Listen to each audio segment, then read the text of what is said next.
Bienvenidos a todos a Lanjarón, a Puerta de la Alpujarra, al balneario de nuestro municipio, uno de los más importantes a nivel nacional, y por supuesto a esta sala fiesta, que es una referencia a nivel histórico, cultural, patrimonial para nuestro municipio y que tantas y tantas historias nacen en esta sala de fiesta. Quería ser breve, daros a todos la bienvenida, agradecer tanto a Sole Ramos por la insistencia de la participación en este acto, como a Raúl Ruiz, que también me han invitado cordialmente para que esté aquí presente e inaugure esta charla. Os doy la bienvenida a todos al municipio de Lanjarón, al pueblo del agua. Os agradezco la presencia. Quiero comenzar mis palabras agradeciendo al Archivo Histórico Provincial de Granada y al Archivo de la Real Chancillería de Granada, que haya elegido Lanjarón para presentar el estudio de unos documentos árabes que se hallaron aquí en Lanjarón en 1838. Nuestro pueblo no sería hoy un referente turístico sin las culturas que nos precedieron y que tuvieron la sabiduría de encauzar el agua, la agricultura, la vida, dibujando un paisaje que nos hace únicos y con señas de identidad como son las acequias, los palates, los brazales. Además, la cultura árabe nos legó un rico patrimonio monumental, con un urbanismo característico del que quedan vestigios en el barrio Andillo con sus famosos tinados, o en el castillo, que aunque denominamos árabe, estudios actuales han datado en el siglo XVI sobre una estructura anterior, testigo de acontecimientos tan importantes para la historia de Europa como la Guerra de la Alpujarra. Hoy nos acompañan algunos de los autores del libro electrónico, Juan Pablo Arias y Amalia Zomeño. Junto a otros reconocidos expertos, han realizado un exhaustivo análisis de esta documentación, tanto en su aspecto físico como en su contenido. Quiero trasladaros personalmente la felicitación del Ayuntamiento de Lanjarón por este trabajo que une nuestro pasado con un futuro donde el conocimiento es garantía de cultura. Y si hablamos de conocimiento, debemos poner en valor el papel de los archivos como centros de conocimiento, de investigación y, por tanto, de futuro de nuestra tierra. Termino agradeciendo y valorando el papel que está haciendo en la comarca el Centro de Estudios Históricos del Valle del Lecrín y la Alpujarra, colaborador del acto de hoy. Es excepcional el trabajo de investigación y divulgación que está realizando en nuestro pueblo. Muchas gracias, un cordial saludo y disfrutar de un día tan maravilloso como el que hace hoy en el municipio de Lanjarón. Gracias.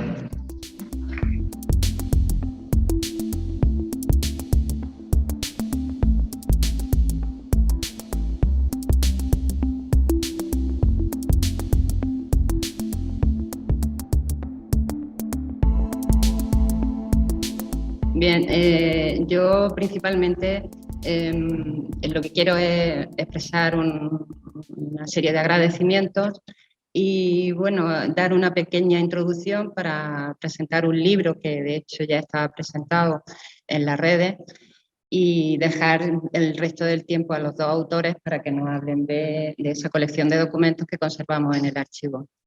En primer lugar, decir que creo que tanto mi compañero David Torres, director del Archivo de la Real Chancillería, como los autores, como yo misma, nos sentimos aquí especialmente bien hallados por el recibimiento, por el cariño y dar las gracias al señor alcalde, a Soledad, al Centro de Estudios Históricos del Valle del Lecrín, especialmente a Raúl por todo su apoyo, su colaboración para que estemos aquí hoy.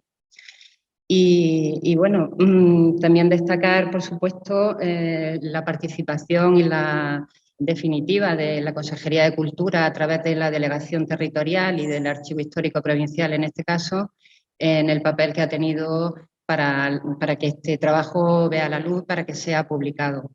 Ya que finalmente el costo, digamos, de toda la edición corre a cargo de la Consejería de Cultura.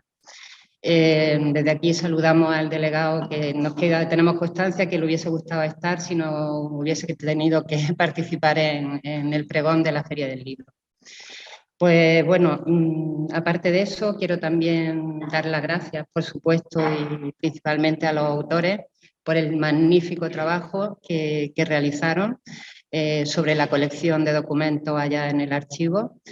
Están aquí arriba dos de ellos, pero por ahí abajo está Teresa, que es la restauradora, y bueno, y falta también a alguien que quiero hacer una mención especial, que es la señora que me antecedió en el cargo en la dirección del archivo, que coincidentemente nos llamamos de la misma manera, nombre y apellido, pero fue ella la que desde el año 2014 inició este trabajo y por diferentes problemas que principalmente derivados de la brutal crisis que antes de esta de la pandemia hubo, pues no se pudo llevar a cabo. Se jubiló y no pudo publicarlo. Así que un recuerdo y un reconocimiento al trabajo que ella realizó y el apoyo que prestó a los autores.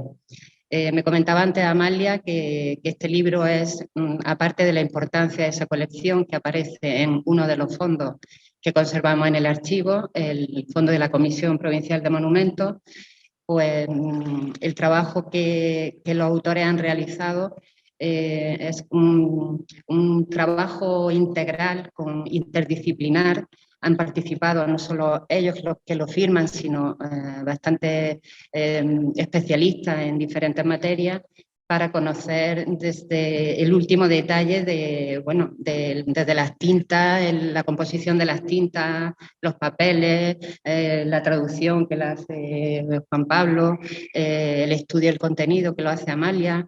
Es decir, me decía Amalia, no lo digo yo, que es un referente, un trabajo prácticamente el único en España en este sentido, a través de una metodología que se plantea mediante Juan Pablo y Teresa, y bueno, para el archivo un orgullo y bueno, y un trabajo que, aunque como ya he comentado, se había presentado porque una nueva crisis afecta a esta publicación y es la llegada de la pandemia, justo cuando se iba a publicar, comenzó el estado de alarma y bueno, aunque decidimos publicarlo en las redes, ahora que hay una cierta normalidad, aunque me decía la concejala que hay un brote grande en este pueblo ahora, pues bueno, no se había hecho presencialmente y creíamos que era importante y los autores tenían interés, y yo también, en que se presentara además en el lugar donde los documentos aparecen. Aparecen en Lanjarón, el vicedirector de la Comisión de Monumentos entonces, Márquez de Gerona, lo dona a la comisión, lo encuentra él, lo dona a la comisión, y un poco la historia archivística esta, lo dan a la comisión, cuando la comisión desaparece, la comisión se crea a mediados del siglo XIX, cuando desaparece en el año 70, en 1970, toda la colección y la bibliográfica y el fondo documental se entregan al archivo arqueológico, al Museo Arqueológico, ahí se hace un inventario y es una de las primeras anotaciones que hay de esta colección. Posteriormente aparece otra referencia a la misma en los libros de actas de la comisión. A raíz de esa investigación en el archivo, en ese fondo del archivo, pues los autores y la antigua directora, Eva Martín, bueno, pues deciden recuperarlo y, como ya os enseñarán ahora las imágenes, verán el trabajo magnífico que se ha realizado. Documentos que estaban absolutamente deteriorados, bueno, pues hemos conseguido recuperar un patrimonio de una importancia fundamental. Y yo no tengo nada más que decir, que muchísimas gracias, que estamos encantados de estar aquí y que dejar a los autores que hablen sobre el... Bueno, ellos han titulado su ponencia Un manuscrito árabe, tela de lana, encontrado en Lanjarón, documentos árabes del Archivo Histórico Provincial de Granada. Dejo con Juan Pablo y con María.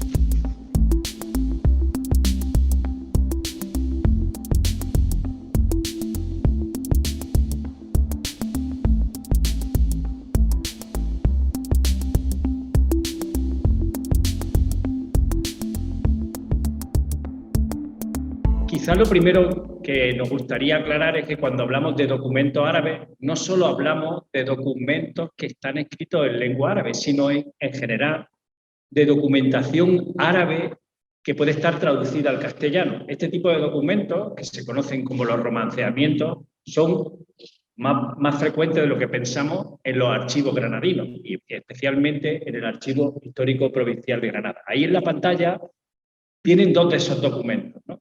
No se ven bien, pero son dos traducciones que se hacen de...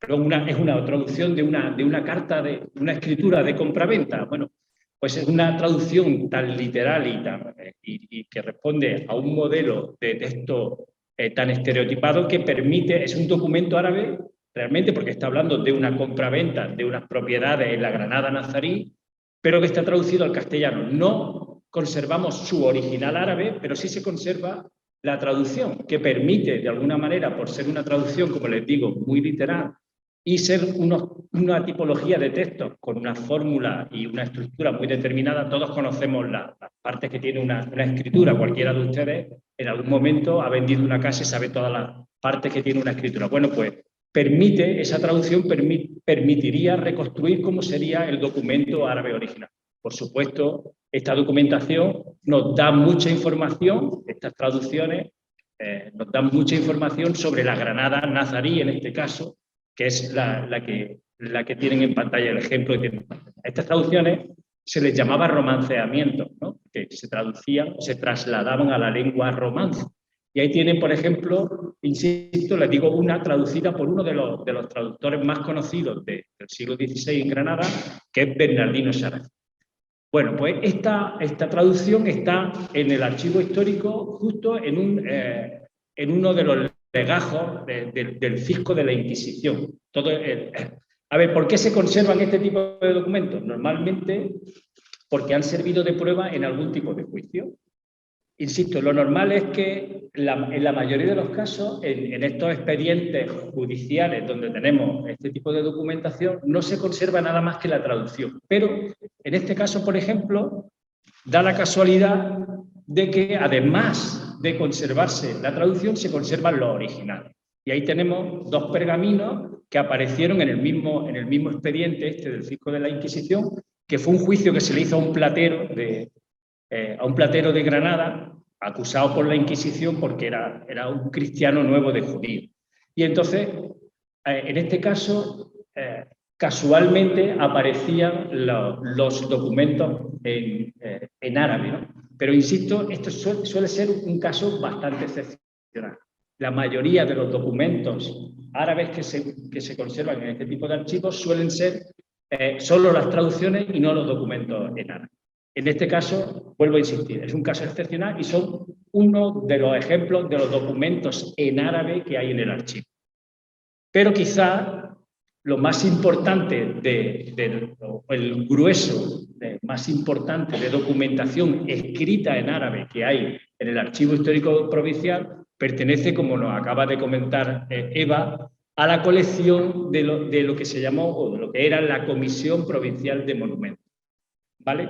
Esta Comisión Provincial de Documentos, como nos ha explicado brevemente Eva, transfirió todos sus fondos al Archivo Histórico Provincial de Granada en 1993 y se convierte en uno de sus fondos documentales más importantes y más destacados. Ahí tienen, cuando ha pasado en pantalla, cuando nosotros estábamos viendo los otros dos pergaminos en el archivo, pues de pronto la directora nos dijo, pues mira, también tenemos esta colección que todavía no se ha trabajado y fundamentalmente no se ha podido trabajar por el mal estado de conservación en el que se encontraba la colección.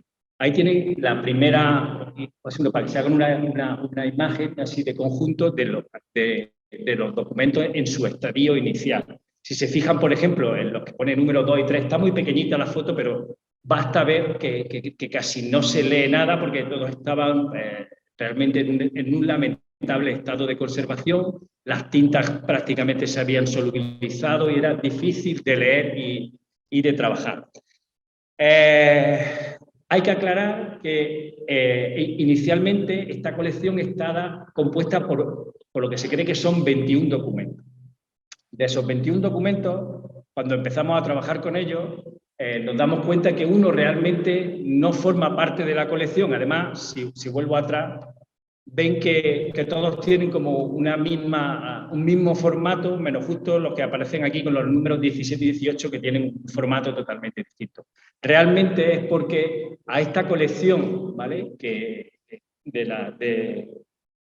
la Comisión de Monumentos, de la Comisión Provincial de Monumentos, se le añade un pequeño manuscrito, ¿de acuerdo?, que procede de Tetuán, y así aparece registrado, ¿no? Y pueden leer cómo se describe en los propios libros del archivo, como en el presente papel se contienen, con una ortografía pésima, algunas fórmulas misteriosas para librarse del mal de ojo, y algunas parece que deben recitarse al decir oraciones y que producen efectos maravillosos. Y lo importante es que dice, este papel procede de Tetuán. Así que tenemos una colección homogénea de 20 documentos y un añadido que no pertenece inicialmente a esa colección, y que insisto que tenemos claro cuál es su origen marroquí.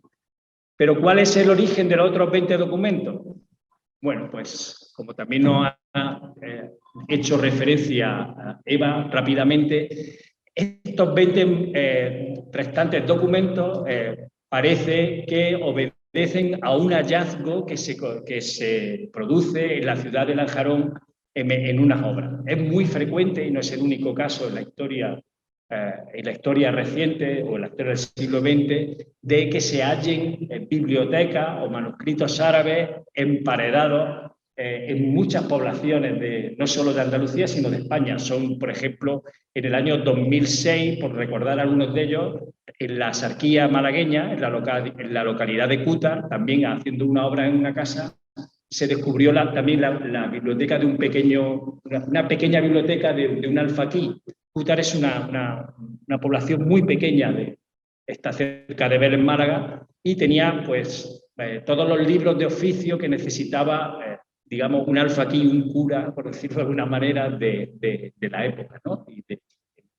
Que estaba ejerciendo su función como juez, como notario, como maestro, ahí en la Sarquía, a finales del siglo XV, 1400, justo en la época de la transición de la Granada, del reino de la Granada nazarí al reino cristiano, ¿no? Y hay anotaciones, por ejemplo, pues sobre ese momento. Bueno, pues como en ese hallazgo de Cútar, parece que en Lanjarón, en una obra, también se encuentra, y por eso se describe en el libro de actas de la Comisión Provincial de Monumentos, este manuscrito árabe envuelto, que suele ser normal, en una tela para preservarlo de la humedad y para que se pueda conservar bien, y por eso lo describe así en este acta. Lo siguiente, bueno, lo ha comentado también Eva, es el Marqués de Gerona, que es el presidente de esta comisión provincial de monumentos, quien va a hacer la donación de esta colección de documentos. Ahí tienen una foto de don José Castro y Orozco, Marqués de Gerona, y a la sazón, presidente de la Comisión de Monumentos provincial de monumentos. Bueno, por decir alguna cosa más, también sobre esos 20 documentos, cuando empezamos a trabajar con ellos, realmente descubrimos que lo que se ha catalogado como 20 documentos realmente son 19, porque 2 de ellos se han catalogado como documentos separados, pero son realmente las 2 partes de un mismo documento. Con lo que finalmente, eliminando este primer documento que procede de Tetuán, la colección está integrada realmente por 19 documentos. De ellos, 15 son documentos notariales. Fundamentalmente compraventa, hay también una herencia y algún poder notarial, ¿no? Que tienen además un marco geográfico muy localizado, que es la Vega Norte de Granada, ¿no? La Vega Norte granadina, entre las localidades de Atarfe, Albolote, Juliana, esa zona. Todas las propiedades que se describen en estos documentos están ubicadas en ese espacio. Y también tienen un marco cronológico muy concreto, que están entre el 1483 y 1499, o sea, son los años previos justo a la toma de Granada, que es en 1492, y los años inmediatamente posteriores a la toma de Granada. Ahí tiene un ejemplo de uno de esos documentos. Cuando, insisto, se decía manuscrito en árabe, envuelto en una tela o en tela de... Realmente no estamos hablando de un manuscrito como un libro, sino como un legajo o como un conjunto de documentos. Normalmente son documentos en un único folio, y aquí tienen un ejemplo de uno de ellos. Este es el documento, el 19, el último de la colección, que está datado en julio de 1494 y es una típica escritura de compraventa, donde además de verse y de escribirse con minuciosidad quién es el comprador, los límites de la finca, la cantidad en la que se compra, todo esto esta escritura se hace ante dos jueces, de los que aparecen ahí, no sé si distinguen, bueno, así rápidamente se ve como un bloque grande de líneas, luego hay un bloque donde se pueden ver dos pequeñas firmas y luego un segundo bloque donde esa acta que se ha levantado de escritura de compraventa, pues se anota los pagos que se van haciendo de esa compraventa. Y además, también lo digo porque es muy típico de esta colección, este documento no solo presenta el acta de compraventa en árabe, sino que si se fijan en el borde, en el margen derecho del documento, aparecen anotaciones castellanas. Como le he dicho muchas veces, todos estos documentos se han conservado gracias a que hacían de prueba en algún tipo de juicio, pleito, o se usaron ante las autoridades castellanas. Era súper frecuente que después de la toma de Granada hay, por ejemplo, peleas entre municipios por los turnos de agua. Entonces, la población árabe trae su escritura diciendo, pues, este pueblo, o los límites de este pueblo llegan hasta tal sitio, o los turnos de riego que tenía este pueblo, y para eso traemos este documento donde se atestigua, y todo eso se tiene que traducir y se usa en ese tipo de litigios que hay ante las distintas instancias de la justicia castellana. Y por eso, como en este caso, tienen ahí al margen toda una anotación de que seguramente este documento en algún momento sirvió de prueba ante alguna autoridad castellana. Y yo ya he hablado un poco, voy a pasarle un poco la palabra a María para que siga ella contándoles más cosas de la colección. Digamos que esa es una presentación general del tipo de documentación, de dónde viene la colección. Y ahora vamos a entrar un poco en el contenido, y para eso le paso... No, incluso respecto a este documento, que verlo así tan en detalle nos viene muy bien, porque si se fijan ustedes, después del primer bloque hay una pequeña, como un diseño, hay como un diseño ahora, mejor. Hay como un diseño que es la firma del notario. Y nos ha servido mucho el analizar las tintas, porque hemos ido a pedir dónde se podían analizar las tintas, y se ve que un segundo notario firma con otro tipo de tinta. Luego nos confirma un poco la teoría que teníamos, que en primer lugar, ¿será este mejor? Que vemos que una persona escribe el documento y en cambio hay otro que seguramente con el mismo tipo de tinta, pero con una combinación entre diferentes minerales, hace una firma con un color un poco diferente, cosa que se ve muy claramente en la diapositiva. Efectivamente, lo que vimos al estudiar el contenido, lo que vimos desde un principio, es que teníamos, como quien dice, dos grupos de documentos. Pasamos la diapositiva. No, esta no la pases. Teníamos dos grupos de documentos. Por un lado, era una serie de personas que se apellidaban, o al menos dos, parece que pueden ser dos hermanos, que son Muhammad al-Zahri y Ahmad al-Zahri. Los veis, los hemos puesto un poco en negrita. El tema principal que queríamos mencionar respecto al contenido de esta colección es la transmisión de la propiedad. Lo que estamos viendo es que entre los años 92, 83, etcétera, hasta el 99, por un lado, y por otro, desde el 94 al 98, vemos que hay una transmisión de la propiedad de musulmanes a musulmanes y a veces de musulmanes a cristianos. Es decir, los musulmanes ven que el final del reino está llegando a su fin y tienen una serie de posibilidades, pero a lo mejor muchas de esas posibilidades no son las de quedarse en el reino de Granada, sino quizá irse. Y quizá irse de la zona de la Vega de Granada y a lo mejor venir a las Alpujarras o ir al Valle de Lecrín o una serie de movimientos. Lo que sí vemos es que, y creemos que estos documentos son testigos, son de esa transmisión de la propiedad que va a tener que ir ocurriendo y que ocurre en situaciones de exilio, ocurre en situaciones de guerra, en situaciones de transición, ¿no? La pregunta es si cuando hay un periodo de guerra, transición o precisamente cambio, hay más documentación escrita. Esa es una de las preguntas. En cualquier caso, lo que vemos es que las propiedades cada vez están en menos manos, las mismas propiedades cada vez son quizá más grandes, pero desde luego están en manos de otras personas. Ha habido cambio de propiedad. Pasamos a la siguiente.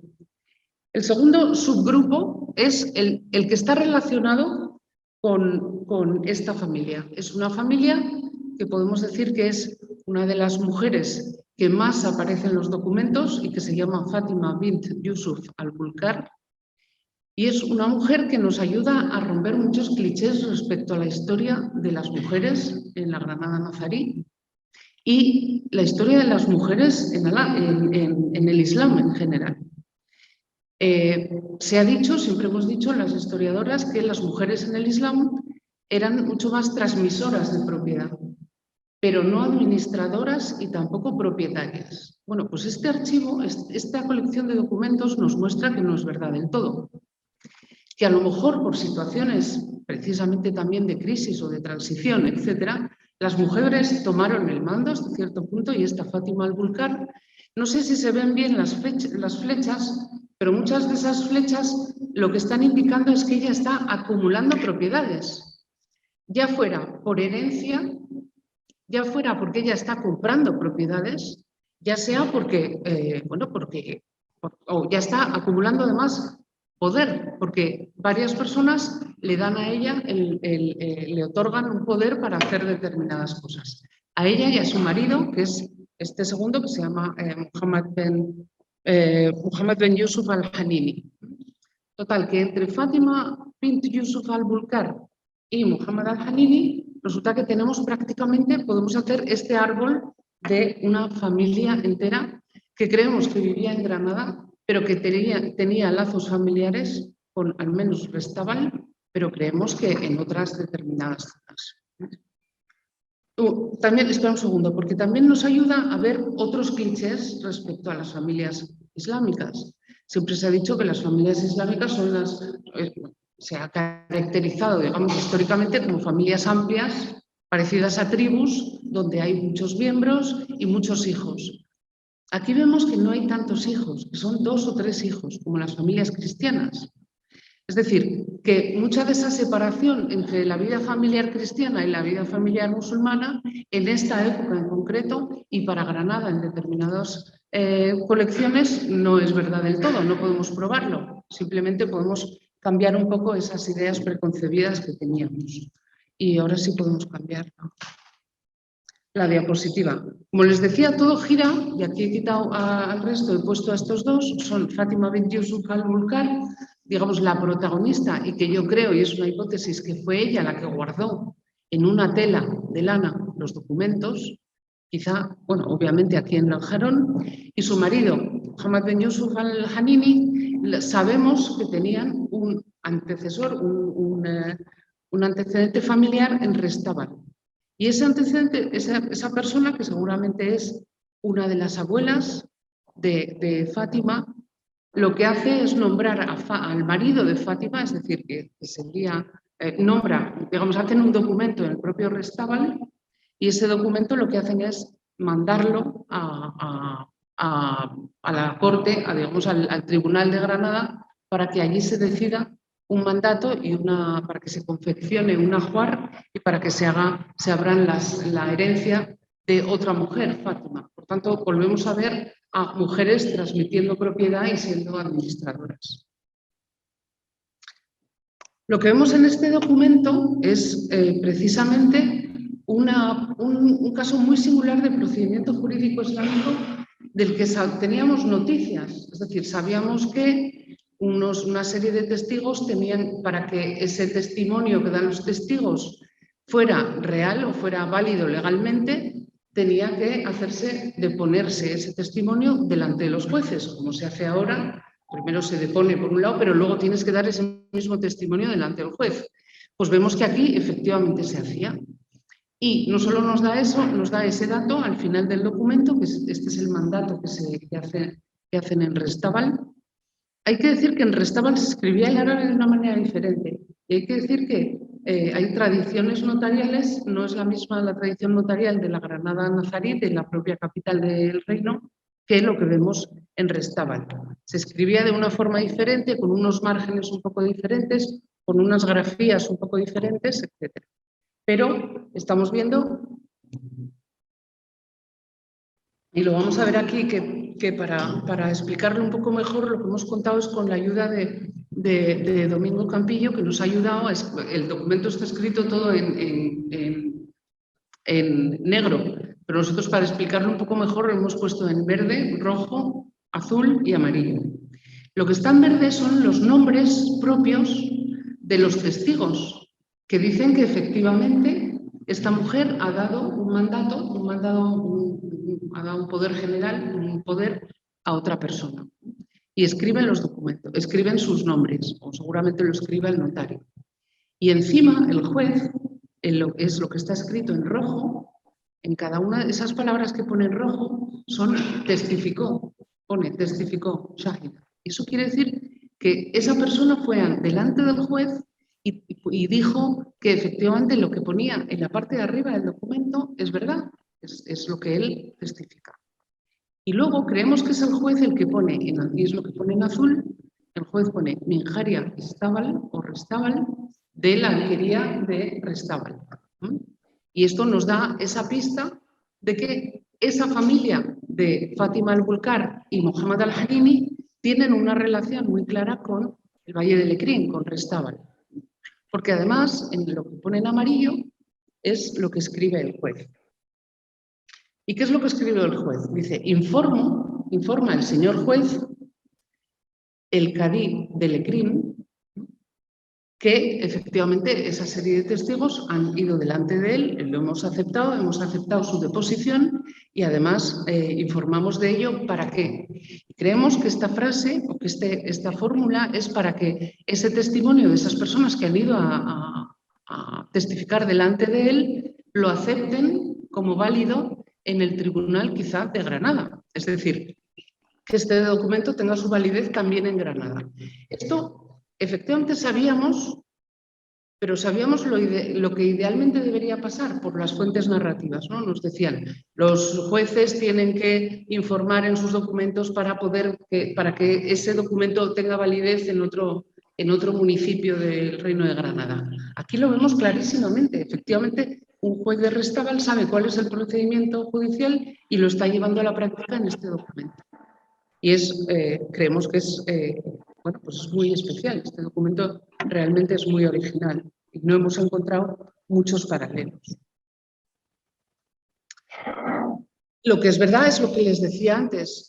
A través de todos estos documentos, entonces estamos viendo las transacciones que hace una familia en Granada que tiene familiares en el Valle de Lecrín, y creemos obviamente que en Lanjarón, puesto que los documentos terminaron en Lanjarón, puede ser, y aquí sacamos muchas hipótesis, puede ser que después de la conquista los habitantes de Granada se vinieran a las Alpujarras, cosa que sabemos que ocurrió, pero mientras tanto lo que nos deja esta familia es una serie de esa herencia de 1491, donde aparece un topónimo que no nos había aparecido en documentación árabe hasta entonces, que es Juncarín o Juncaril. Vemos que entre familiares de una misma familia, quizá por estrategias de exilio o de cambiar, vamos a ver qué vamos a hacer, nos han conquistado, ¿qué hace la familia? Unos nos quedamos en Granada, otros nos vamos, los que nos quedamos con propiedades y los que os vais con moneda, quizá. Eso es Entonces, estamos viendo cuál es una estrategia que puede estar llevando la familia Alburcar, que es la de vender a una parte de la familia, que quizá es Fátima, toda esa propiedad, para que ella se la quede, mientras que otros a lo mejor se exilian. Hemos visto además una serie de datos que son importantes, como son los precios en las compraventas, aparecen reales de plata castellanos o cristianos, dinares de oro, y en uno de los, dinares de plata de los día 10, es decir, son varias acuñaciones, varios tipos de acuñaciones, y vemos también que una de las propiedades se vende por 5 arreldes de hilo de seda y nos dice de mediana calidad, o sea que no, la seda no era ni buena ni mala, era seda, pero es una forma de dar un precio y de dar una cantidad. El resto es lo que ya les he dicho. En muchos casos tenemos que dejar un poco a hipótesis históricas qué es lo que pasa luego. Porque dejamos de tener documentos de esta colección en 1499 y no sabemos qué pudo pasar con la familia. Pero obviamente sí, en un momento dado, como ocurrió en otros casos, quizá salieron de Granada, llegaron a Lanjarón y fue en Lanjarón, quizá perseguidos también por la Inquisición, guardan los documentos para que no, porque sabemos que la Inquisición no perseguía a los musulmanes por tener escrituras en árabe, pero era mejor que no te encontraran escrituras en árabe en casa. Luego sabemos que en muchos casos hacían agujeros en el suelo o en las paredes y guardaban su documentación en árabe porque en un futuro podía servirles. Quizá estando en Granada o quizá antes de ir al exilio podían guardar esas propiedades. Y es verdad que cuando los guardabas en Lanjarón o cuando los guardabas en algunas zonas secas, como Guadix, por ejemplo, etcétera, los documentos en papel perduraban. A lo mejor otros en otras zonas. Yo soy de Asturias, igual en Asturias los documentos habrían humedecido excesivamente. Aquí no tanto. Claro, como les digo, lo que tenemos son muchas incógnitas. De hecho, varios de los documentos, aquí hay que decirlo todo, no hemos sabido leerlos del todo, porque dijimos, vamos a no seguir retrasando la publicación y vamos a ser sinceros y decir, estos documentos no los entendemos. Uno de ellos es este, es un documento que, como ven ustedes, está un poco roto, pero efectivamente es un árabe dialectal, quizá dialectal, cuando a lo mejor se está perdiendo el árabe, lo que nos da conciencia también de que a lo mejor cuando se guardan los documentos no es inmediatamente después del 92, sino pasado un tiempo, cuando el árabe de esa familia se está perdiendo. Son una serie de nombres, la verdad es que de dialectal y de árabe sabes mucho más, Juan Pablo, y te devuelvo la palabra para que te aguantes. Pero hay que decir que son documentos en los que seguimos y sabemos que tienen relación con la familia Alburcar Janini, sabemos que tienen relación, y además en otras colecciones de manuscritos aparecen listas y listados como estos, con ya nombres en árabe, pero nombres cristianos como Francisco, Esteban, etcétera. Son nombres que ya están escritos en árabe, pero son nombres cristianos, ¿no? Entonces, vamos a seguir indagando, vamos a intentar seguir descifrando estos documentos que tienen su complicación. Y ya le paso la palabra a Juan Pablo. Bueno, yo muy breve. Decíamos que no sabemos qué pasa con esta familia y que la hipótesis más plausible es que se queden aquí, que no salgan, como hicieron otros musulmanes, que salgan de la península, sino que se trasladen a la Alpujarra y que quizás por eso vuelvan a esta zona. Tenemos claro que tienen antecedentes familiares en Restava y por eso no nos parece extraño que vinieran a Lanjarón y que por eso la documentación se acabe hallando en Lanjarón. ¿Y qué más sabemos posiblemente de este? Bueno, pues que en estos documentos que, como decía Amalia, no están editados en el libro y que será la siguiente fase de la investigación, pues aparece el nombre de esta familia, sigue apareciendo el nombre de los Janini, escrito de distintas maneras, en árabe dialectal, como comentaba ella, y mal conservado. También aparecen ya en esta documentación, aparecen meses del calendario cristiano, por lo que decía Amalia. Está claro que ya estos documentos pertenecen a la época en la que se ha terminado ya el Reino de Granada y ya está totalmente sabemos que a los cristianos, perdón, a los musulmanes se les obliga a convertirse en 1501, o sea que sabemos, por lo tanto, que todos estos documentos son posteriores a 1501 porque, como también ha indicado Amalia, aparecen los nombres de los, en este caso ya de los moriscos, pero son nombres cristianos. Ahí tienen señalado, esto que tienen puesto aquí en azul, pues precisamente ponen su nombre ya, está escrito en caracteres árabes, pero el nombre es Francisco, ¿no? O Esteban, que también está por aquí, o Diego, ¿no? Otro se llama Diego. Se sigue escribiendo con caracteres árabes, pero ya tienen nombres cristianos, porque se le ha obligado a bautizarse y se le ha obligado a adoptar un nombre cristiano. Además aparecen los años 14 y 15, que es muy probable que se correspondan con el año 1514 y 1515, con lo cual nos da una idea de eso que decíamos, ¿no? Que son una familia que realmente no sale fuera, sino que no sale fuera de la península, sino que lo único que hace es trasladarse posiblemente a una zona que le es amigable, amistosa, por tener aquí antecedentes familiares, insisto, y eso explicaría el hallazgo de toda esta documentación en Lanjarón. Aparte de este documento, que es un registro de acreedores, donde prácticamente lo que se lee son eso, es un registro de gente que le debe deuda a un tal Diego, parece que es Diego el Partero, un hombre que se dedica a una matrona, un patrón, ¿no? Sería una, parece. Pues aparte de eso hay una carta personal y también hay dos listados de gastos, ¿no?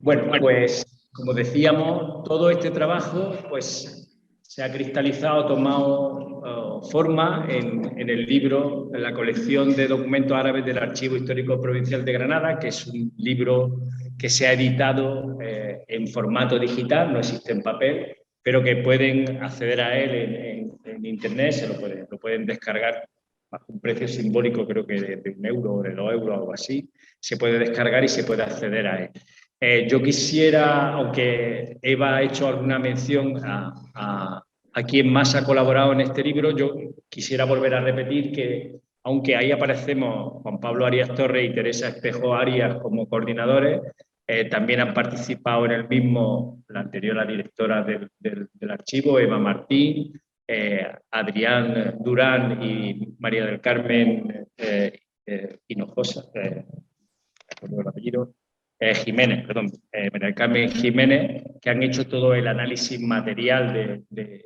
estos documentos, de los papeles, de las tintas, además de presentar también este libro, presenta una edición facsímil de todos los documentos para que aquellos investigadores que quieran seguir abundando en los contenidos de este material y de esta colección puedan seguir trabajando, que ha estado a cargo de nuestro compañero también, Domingo Campillo. Y no voy a tomar más tiempo porque queremos dejar algún espacio por si quieren participar, hacer alguna pregunta. Y sí que me gustaría insistir en esa idea que también se ha dicho, pero que este trabajo es un ejemplo, yo creo que es un ejemplo de esa labor simbiótica que tenemos que hacer de recuperación, estudio y conservación de nuestro patrimonio. Es un trabajo interdisciplinar, hemos trabajado en equipo, todos hemos necesitado de todo. Si los restauradores no hubieran limpiado los documentos y no lo hubieran puesto a nuestra disposición, nosotros no podríamos haberlos leído. Si nosotros no hubiéramos, como ahí tienen algunas fotitos, visto algunos de esos trocitos y lo hubiéramos identificado, no se podrían haber restituido o restaurado correctamente los documentos, ¿no? Ahí ven, por ejemplo, la diferencia entre el de la izquierda y el de la derecha. En el de la derecha leemos algunos de estos trocitos que nos encontramos metidos en un sobre, conseguimos ponerlos en su sitio, gracias al trabajo en colaboración. Por supuesto, para nosotros ha sido imprescindible la colaboración de la propia institución. No es frecuente que los archivos te dejen este tipo de intervenciones en las que se puede trabajar físicamente con los documentos. Muchas veces solo te dan una fotografía y, bueno, apáñese usted como pueda, ¿no? En este caso. Y luego todo el proceso, además, se ha documentado. se le han hecho todos los análisis materiales. Es una especie de trabajo de cabo a rabo, o sea, coger un documento y tratarlo no solo desde el punto de vista del contenido, sino también desde el punto de vista material. Y a mí me parece que es un hito y es muy importante. Y creo que es un procedimiento o un protocolo a seguir en el futuro en otras investigaciones. Y yo me siento especialmente, y creo que todos nos sentimos, todo el equipo se siente especialmente orgulloso de haber hecho un trabajo un trabajo de equipo interdisciplinar de esta naturaleza. Así que nada más, muchísimas gracias por su atención, muchísimas gracias por estar compartiendo con nosotros esta tarde este ratito y quedamos a su disposición por si quisieran hacer algún comentario, alguna pregunta.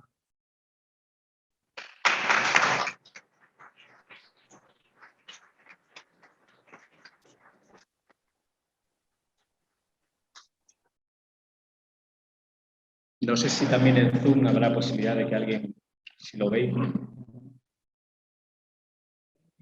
Vale.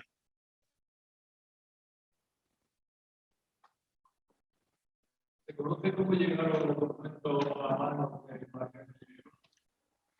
No, en el libro de actas simplemente se dice eso, que se haya posiblemente, ya le digo, por casos similares, en alguna obra sale posiblemente en el derrumbe de alguna casa la colección. Sabe que creo que el Marqués tenía vinculación, ¿no? con Lanjarón personal, o sea que no sería raro que de alguna manera, bueno, no sé. Es interesante estudiar y creo que hay trabajos sobre cómo funcionaba la Comisión de Monumentos. Y eran efectivamente ir por pueblos. Sobre todo se buscaba material que a lo mejor en los pueblos no se pudiera, digo en los pueblos en general, porque no se pudiera mantener bien y se necesitara, digamos, que ese material se rescatara. Entonces, pues desde figuritas, normalmente no eran siempre manuscritos, eran sobre todo obras de arte, desde estatuas hasta buena parte de iglesias. En manuscritos árabes hay muy pocos dentro de las comisiones de monumentos, pero sí hubo algunos.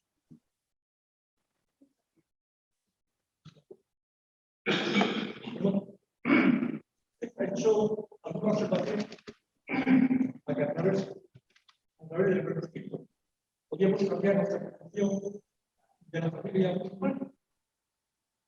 Me parece absolutamente interesante. Lo que pasa es que, como tenemos el científico, que no meto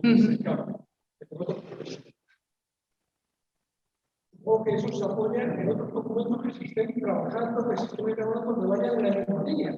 Porque un solo documento no puede cambiar la percepción. Sí. De lo que me enseñado.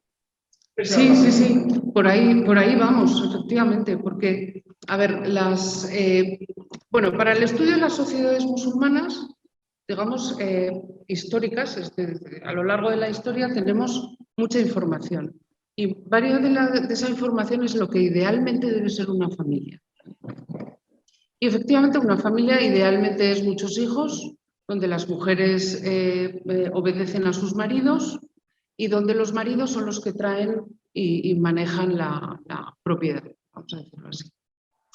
Y luego los historiadores estamos para no romper completamente esa imagen, que parece como si fuera real, pero efectivamente hay casos en los que dices, bueno, pues para estar en casa sin saber nada y tal, esta mujer está comprando propiedades rurales, propiedades que necesitan una administración. Que claro, hay mucha parte de la película o de la historia que no conocemos, es decir, a lo mejor ella era la propietaria y la administraba el marido, y ella sin saber nada. Entonces, tenemos otro tipo de fuentes que son, por ejemplo, las jurídicas, lo que llamamos fetuas, que son preguntas hechas a juristas sobre casos concretos. Y efectivamente ahí también vemos todo tipo de litigios de mujeres que acuden a los tribunales diciendo, oiga, que mi marido se está beneficiando de mi propiedad. Tiene usted que dejarme a mí, porque hay que decir que en el matrimonio islámico hay una separación de bienes, no hay gananciales, no es posible. Por tanto, una mujer que tiene unas propiedades no tiene por qué dejar a su marido que las administre, mucho más las administrará a lo mejor su padre o su hermano, que es lo que también vemos. Conclusión, efectivamente no es un solo documento, no es este documento. Otros documentos en Granada, es decir, le puedo ahora mismo decir que de los que actúan comprando, de los compradores, en Granada ahora mismo tenemos unos 600, 500 documentos árabes, más los romancianos, ¿no? Entonces, yo que ahora tengo una especie de base de datos, me puse a ver cuántos son los compradores. Y los compradores me parece que nos salían como unos 300. Bueno, pues 200 eran mujeres. Entonces, claro, ya de pronto dices, vale, entonces yo aquí ya no estoy inventándome nada, porque yo feminista mucho no soy. Pero claro, tú coges y dices, venga, vamos a buscar los datos a ver si... Y dices, a ver, que es que la mayoría de los compradores en general son mujeres. Entonces, empiezas a darle vuelta a la cabeza, en realidad, porque no es que las mujeres estén administrando más que tal, sino que a lo mejor tiene mucho que ver con el tipo de momento histórico que estamos viviendo en Granada. A partir de los años 80, Granada está en guerra permanente. Luego, los hombres a lo mejor no estaban en casa. Conclusión, a lo mejor conviene que sea la mujer la que sea la propietaria y la que esté... Pero claro, aquí estamos viendo a una mujer siendo propietaria. Conclusión, hay muchas situaciones y no me estoy basando en un solo documento, efectivamente, hay muchas... No, si no se preocupe que la pregunta es muy natural, es muy lógica, porque efectivamente hay veces que como... Donde sí me he columpiado mucho, y ahí donde sí es una hipótesis es que sea la propia Fátima la que haya guardado el archivo. Ahí sí que no le puedo decir que estoy completamente segura. Puede ser que no, pero yo creo que sí. Entonces, que alguien venga y diga, pues no tiene usted razón, digo, pues nada. Pero efectivamente la impresión, y eso rompe otro cliché, y es que las mujeres no leían. Quizá las mujeres leían mal, o por lo menos sabían que un trozo de papel de este tamaño, con una firma por aquí y con unos márgenes determinados y con una pinta de... Este documento lo tengo que guardar. Este lo guardo. Y es muy curioso. Otra cosa que le digo, en los archivos que sabemos que estaban escondidos, que son al menos al menos 3, en ninguno de ellos hay un contrato matrimonial que sea más o menos contemporáneo a la fecha de guardarlo. ¿Eso qué significa? Que si lo ha guardado la mujer, cuando tú eres una mujer musulmana en Granada en el siglo, a finales del 15, tú te guardas el documento notarial en el bolsillo, no lo guardas en ningún lado. Y eso también da una pista de que pueden ser las mujeres las que están guardando los documentos. Pero ya le digo que esto, ahí me puede usted quitar la razón con lo que quiera, porque efectivamente no. No, pero sí. Es desde luego lo de las mujeres como administradoras y propietarias es una de las cosas que más nos ha llamado la atención en estos documentos.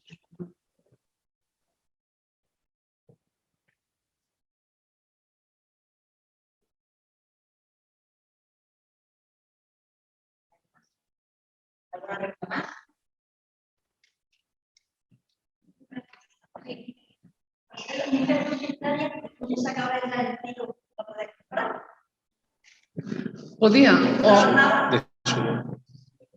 o haber vendido alguna propiedad previa o haberlo heredado.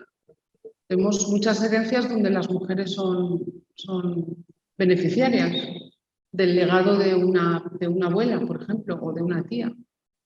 O porque su madre o su padre no podían dejarlas a ellas como beneficiarias de una herencia. Vamos, ni a ellas ni a sus hermanos. Entonces sí que ellas o podían tener algún tipo de oficio, de trabajar en algo. Pero sí, realmente, de hecho, el documento de la... Igual a ver si me callo ya. Uno de los documentos de la compraventa un documento que apareció en la Chancillería de Granada, que es una propiedad de una tienda de 400 dinares que vende el Sultán Saad, la compradora es una mujer. Es una mujer. Entonces, esta señora, de algún lado se ha sacado 400 dinares, pero porque se los tiene que pagar el sultán, no a su primo. Entonces, sí, efectivamente. Y seguramente sería de herencias o de la dote. De la dote. De la dote que le ha pagado su marido. Claro. Que es privativa. Que esa es suya, es propiedad suya.